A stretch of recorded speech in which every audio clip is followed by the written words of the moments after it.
dia, meus irmãos, bom dia, meus amigos.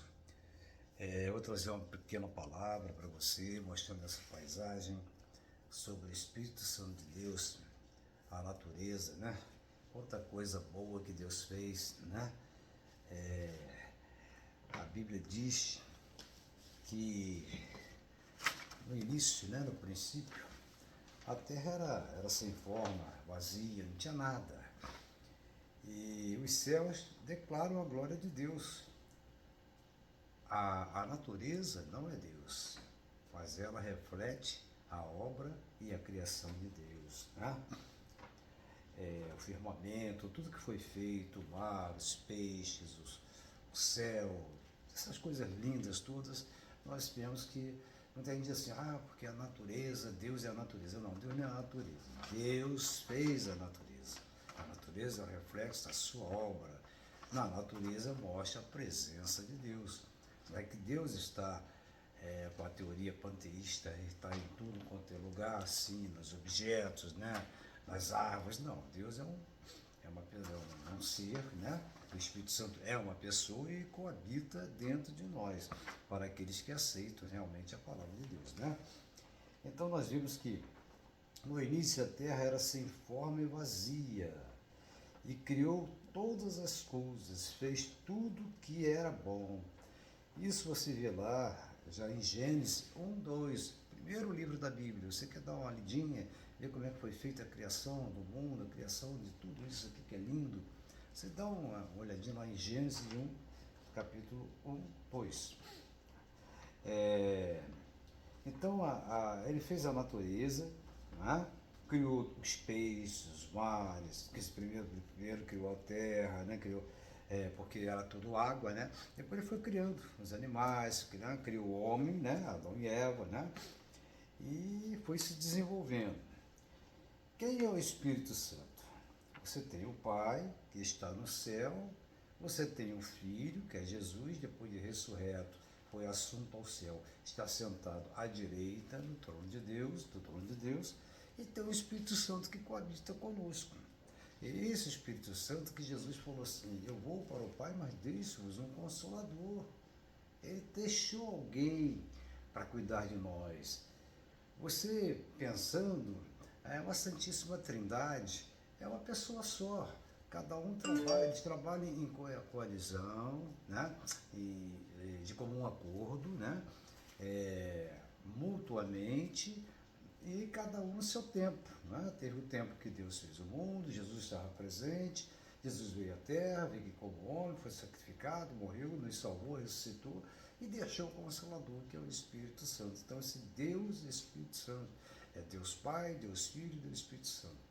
Um dia nós vamos entender essa divisão, que na realidade não é uma divisão, não, é única, mas nós não temos ainda um entendimento firme, né?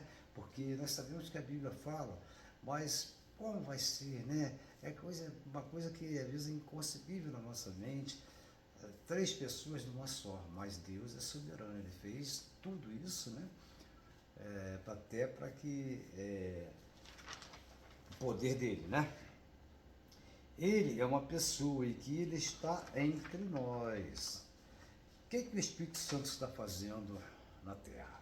Ele está trabalhando firmemente, dia a dia, hora a hora, anos e anos, da nossa época, né? Da nossa contagem de tempo, do nosso cronos, para levar o pecador à salvação através de Jesus Cristo.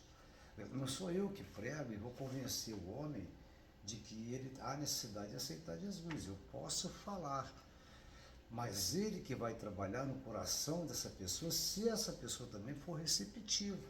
Se você não quiser, o Espírito Santo, ele né? Ele chora por você, dá gemidos inexprimíveis por você, ele te ama. Mas se você não aceita, não deixa de trabalhar. Mas quem convence o homem dos seus pecados, que convence o homem a aceitar o sacrifício de Jesus Cristo na cruz do Calvário, é o Espírito Santo de Deus, que é uma pessoa. Ele é uma pessoa. Você não vê, mas ele é uma pessoa, ele é um ser.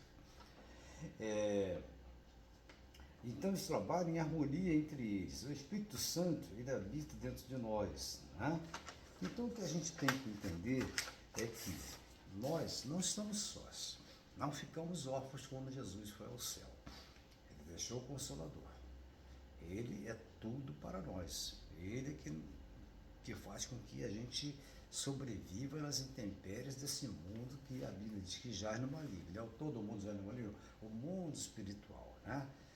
Há um inimigo que é a força contrária de Deus e que deseja o nosso mal, deseja sempre desviar o homem do caminho reto de Deus, fazendo com que o homem peque constantemente, né, e faça coisas que desagradam aos olhos de Deus.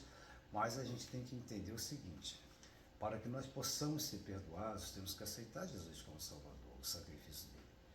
Eu fui, graças a Deus, fui convencido pelo Espírito Santo. Alguém, né, muitos trabalharam na minha vida, né, espiritual, oraram, pregaram para mim, né, para me aceitar a palavra, mas meu coração se abriu, estou aí com essa idade, estou servindo ao Senhor, né, até quando Ele quiser. Quando Ele Ele me leva, eu estarei aos braços dele no céu, juntamente com nossos irmãos que lá estão. Mas o que a gente tem que entender é que, né, para você não temer, não tem medo do que acontece, porque a igreja de Deus, ela vai ser sempre protegida, ela vai sofrer pressões. Nós, como seres humanos, nós vamos sofrer também as pressões, mas nós somos a igreja. Não estou falando que eu sou da igreja, que é a igreja batista, que é a igreja Assembleia de Deus, que é a igreja metodista, que é a wesleyana, que é a congregacional. Não, a igreja que é formada por aqueles verdadeiros que servem a Jesus. Que as igrejas também estão cheias de pessoas que não são convertidas, mas talvez são convencidas, né? Estão ali porque acham prazeroso, é bom, um caminho bom e tal, mas nós temos que ter, antes de você pensar numa igreja terrena, uma igreja física, uma denominação, você tem que pensar na salvação através de Jesus Cristo. E eu trabalho para o reino de Deus, eu não trabalho para igreja nenhuma, faço parte de uma igreja porque eu tenho que fazer parte de uma igreja terrena, para ter uma identificação como um cristão evangélico. Mas eu trabalho para o reino de Deus. Todas as igrejas que confessam verdadeiramente Jesus Cristo como Senhor e não sai uma vírgula, uma linha da palavra de Deus, essa é a minha igreja. Se eu mudar um dia para um lugar e, eu sou da igreja batista, mas vou chegar lá, vou encontrar uma igreja metodista, eu estou na igreja metodista, não tem problema nenhum. Ou na Assembleia, já fui também de lá, não tem problema, eu estou da igreja de Cristo. Eu não tenho doutrina na Assembleia, nem batista, eu não gosto das expressões nós os fulanos, nós os beltranos, nós os batistas, nós os assembleanos, nós os metodistas. Nós não, nós da igreja de Cristo. E eu estou falando para o segmento evangélico e para você também que é um cristão que professa em outra religião, que não seja evangélico. Se você é um cristão verdadeiro, eu sempre digo, busque a verdade dentro da palavra de Deus. Que os homens inventam coisas, os homens mostram outros caminhos, que a não ser Jesus, mas só um caminho. O único caminho que leva o homem ao céu é Jesus Cristo. Não tem outro, não tem intermediário, não tem subterfúgio, não tem ninguém que morreu também que vai te salvar, que vai interceder. Não tem nada disso, é Jesus Cristo. Você quer acreditar nisso? Então acredito. O problema é seu. Eu estou falando o que a Bíblia diz. Se você é cristão, você tem que acreditar na Bíblia, não em mim, mas na palavra de Deus. E ela está acessível a todos, que, né, você tem uma Bíblia em casa, você é cristão, você tem uma Bíblia em casa, então você lê a Bíblia.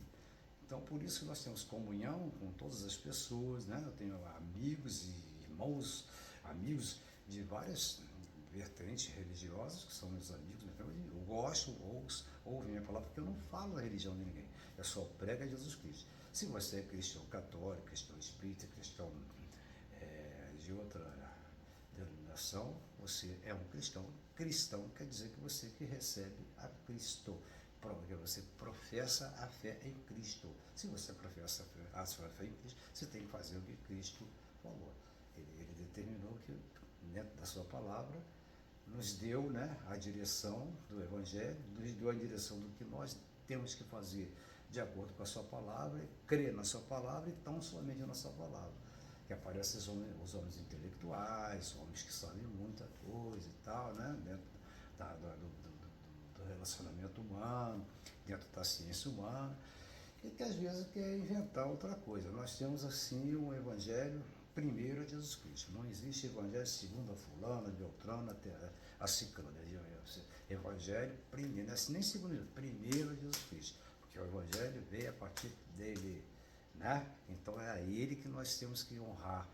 E a ele que nós, agora, quem não crê, quem não quiser, crer de outra maneira, pode crer, porque o nosso Jesus deu, Deus deu o livre-arbítrio para o homem, né? Você crê até, se não quiser crer em Deus, também o homem está aí, ninguém é ovelha. Deus não bota uma arma na cabeça, você tem que me aceitar, não. Você não quer agora, naquele dia que você estiver diante dele, né? Para prestar suas contas, então você vai ter que dizer o porquê que você seguiu o caminho errado. Não quis seguir, mas era bonzinho, porque fazia isso. Não é isso, nós não somos salvos por obras, nem por bondade, nós somos salvos através de Jesus Cristo.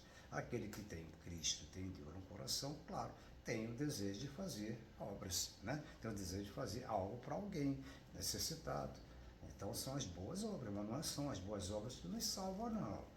Eu sempre falo ali sempre falo nas lives, falei numa outra, que o inferno está cheio de bonzinhos e que fizeram boas obras, mas que negligenciaram na verdade da palavra de Deus. Você quer continuar negligenciando? Não tem problema. Eu não sou o dono da verdade. A verdade está aqui, ó, dentro desse livro, né? Então, o que eu quero dizer para você, deixar essa palavra, que você tenha uma noite de sono tranquila, né? Abençoada, para a honra e glória do teu nome de Jesus. E o que nós queremos é que você realmente seja uma pessoa abençoada, né? É isso que nós queremos. Abençoada por Deus e salva por Jesus Cristo. Então, Ele te ama. Eu estou sempre falando essa palavra para você, para te animar e deixar aqui, quando lá o povo do Egito veio fugindo do Egito, Moisés veio trazendo o povo, e os homens atrás, né, os perseguidores, querendo matar os judeus, querendo matar, eles correndo. Chegou um ponto que não tinha mais nada, tinha um mar. Aí eles tinham fazer, ou morriam afogados, ou então eram mortos por Faraó, pelo exército Faraó. Então, muitos conhecem até um hino que, se diante de mim não se abriu o mar, né? Deus vai fazer abrir, né? Então acontece que Deus abriu o mar. É uma historinha, não é mentirinha, não, que Deus fez uma vila, né? Uma vila imensa com paredões de água e o povo passou por ali sequinho. Não é mentira, não, é verdade. Então duvide, né? Mas foi isso. Então, se você está com os faraós atrás de você está desesperado com os seus problemas, creia que Deus vai abrir o mar. Ele vai abrir o mar para você passar e você vai chegar até Canaã.